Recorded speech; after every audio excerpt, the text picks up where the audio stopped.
할렐루야, 사랑하는 성도 여러분, 안녕하세요. 오늘도 우리의 삶에 여호와 하나님이 우리의 목자가 되어 주시는 줄 믿습니다. 오늘 함께 살펴볼 말씀은 시편 23편 3절 말씀입니다. 내 영혼을 소생시키시고 자기 이름을 위하여 의의 길로 인도하시는도다. 자, 목자가 인도하는 삶이 항상 푸른 초장과 실만한 물가만 펼쳐지는 것은 아니에요. 이제 다음 절에도 보면 사망의 음침한 골짜기도 지나가고 또 원수도 등장하고 그렇습니다. 신앙생활은 장애물 경주와 같습니다. 그런데 목자가 계시기 때문에 그 모든 어려움을 다 이겨내게 되는 것이지요. 자, 오늘은 이 신앙생활 여정에 있어서 만나는 첫 번째 장애물, 또 어려움에 대해서 한번 생각해 보려고 하는데, 그것은 바로 이 소생시키시는 은혜 속에서 발견되는 문제입니다. 소생이라고 하는 것은 죽은 것을 다시 살린다는 의미입니다. 결국 죽을 뻔했다는 거죠. 내 영혼이 죽을 뻔했다. 왜 그런 일이 생길까요? 이 구절의 후반절이 그 이유를 유추하게 해줍니다. 소생시켜서 자기 이름을 위하여 의의 길로 인도하신다고 하죠. 앞에서 양의 특성을 말할 때 고집이 세서 제멋대로 가기를 잘한다고 말씀드린 바가 있습니다. 그런데 이렇게 잘못 나가면 양은 시력이 안 좋아서 방향 감각이 없어가지고 스스로 목자를 찾아서 돌아올 수가 없어요. 그러다가 동시에 양은 어디선가 이렇게 넘어지게 되면 스스로 일어나지를 못한다는 것입니다. 벌렁 나자빠진 채 네 발로 허우적거리면서 일어서 보려고 안간힘을 쓰다가 결국 목자가 제때 발견하지 못하면 죽게 된다는 거예요. 그래서 주의 깊은 목자는 양무리 가운데 한두 마리가 안 보이면 어떤 양이 안 보이는지, 어디서 자빠져 있는 것은 아닌지 하면서 양을 찾아 나서게 됩니다. 하늘에 검은 독수리가 날개를 펴고 천천히 기다란 나선형을 그리면서 하늘을 돌고 있는 것을 보게 되면 넘어진 양이 거기에 있는 것은 아닌가 하며 달려갑니다. 그렇게 목자가 양을 찾듯이 목자이신 하나님은 넘어져서 스스로 일어나지 못해서 죽어가는 우리 영혼을 찾아와서 소생시켜 주시는 것입니다. 누군가의 손길을 통해서 우리를 만나게 또 하시고, 그래서 우리를 다시 일으켜 주십니다. 그래서 우리를 의의 길로 인도하신다라고 말씀하고 있는 거예요. 그런 면에서 이런 이 소생시키는 과정 속에서 의의 길로 인도하시는 하나님의 손길을 볼 수가 있습니다. 여기서 우리가 보는 우리를 의의 길로 인도하시는 하나님의 손길은 첫째로는 뭐냐면 죄의 아픔을 통해서 우리를 인도해 주시는 걸 알 수 있어요. 소생시키는 거 거의 죽어가는 것이라 그랬잖아요. 그걸 살리는 거라 그랬잖아요. 그러니까 목자가 그를 발견해서 일으키기 전까지 양은 죽음의 고통을 맛보고 있는 거예요. 이런 과정을 통해서 양은 내가 목자의 인도를 벗어나 내 고집대로 간 것이 얼마나 큰 고통을 초래했는지 뼈저리게 느끼게 되는 것이지요. 여러분, 죄를 지으면 먼저 영적인 단절의 고통을 맛보게 됩니다. 우리는 어리석게도 죄를 통해서 하나님의 은혜에서 떠나고 나서야 그 은혜가 얼마나 좋았던 것인지를 깨닫게 됩니다. 다윗이 죄를 지었을 때 이렇게 고백하죠. 시편 32편 3, 4절에 보니까 내가 토설치 아니할 때에 종의 신음함으로 내 뼈가 쇠하였도다. 주의 손이 주야로 나를 누르시오니 내 진액이 화하여 여름 가물에 마름같이 되었나이다. 이와 같이 죄는 영혼의 모든 생동감과 하나님 안의 평강을 앗아가고 이런 고통을 주는 것입니다. 뿐이 아니에요. 죄의 열매를 맛보게 합니다.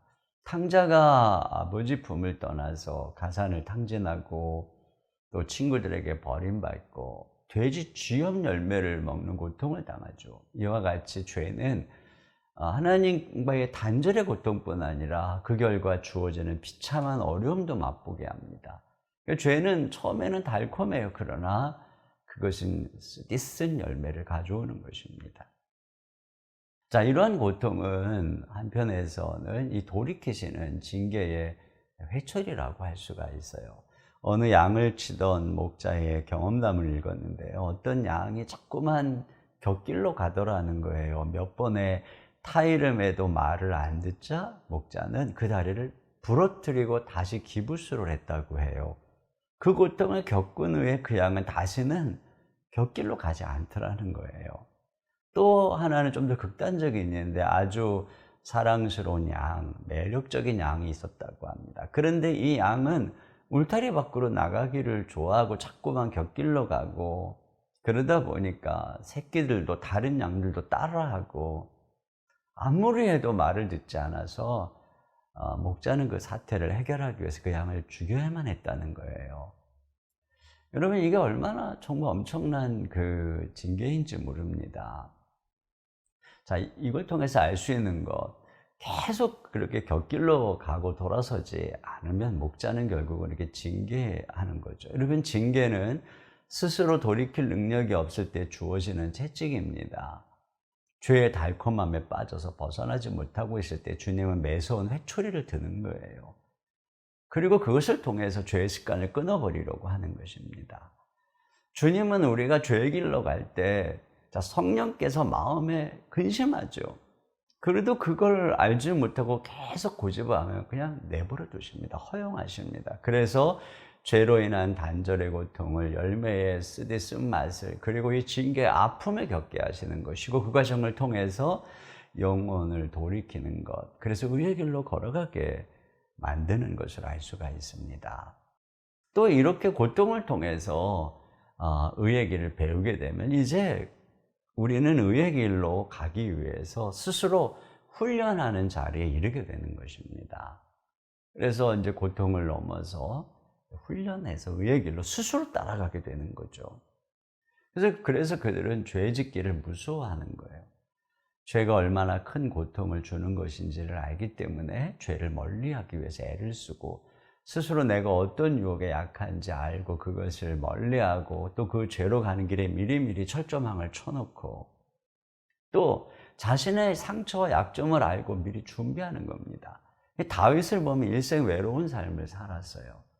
부모도 그렇고 장인도 그렇고 또 아내도 그렇고, 사랑받지 못했던 그의 삶의 상처는 이 은혜 안에 있을 때는 그가 이길 수 있었어요. 그러나 그가 어느 날 영적으로 침체했을 때 우리아의 아내 밧세바의 유혹에 빠지게 된 것입니다. 그래서 큰 고통과 채찍을 당하죠. 근데 보세요. 그 이후에 성경은 다윗은 그 외에는 다시 죄를 범치 않았다라고 말하고 있어요. 이게 중요한 것입니다. 이것이 성군 다윗을 만든 거예요. 그래서 뒤에 마지막에 그 늙어서 그의 몸을 따뜻하게 하기 위해 수넴 여인을 보내지만 함께 동침하지 않는 것을 알 수 있습니다. 여러분, 이와 같이요, 우리의 약함, 우리의 상처, 이것들을 알고 그것을 치유하고 건강한 관계를 만들고, 그래서 우리가 다시 그런 죄에 빠지지 않도록 대비할 줄 알아야 합니다. 그리고 의의 길로 가는 사람들은 날마다 경건의 훈련을 연습하는 거예요.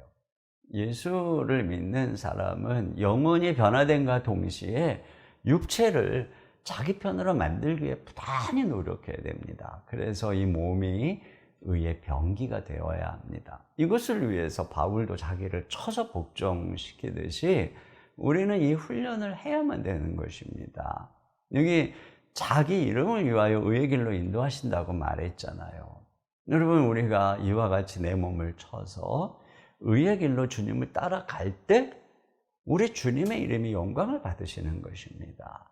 그런데 우리가 아무리 예수님을 믿어도 우리 이 육체가 의의 길을 걸어가는 삶의 습관이 훈련되지 않으면 주님은 우리를 통해서 영광을 받지 못해요. 우리 몸의 습관이 주님의 편이 되고 성령님의 편이 될 때 드디어 영향력 있는 삶이 시작되고 우리의 모든 삶을 통해 주님의 이름이 영광을 받으시는 것입니다.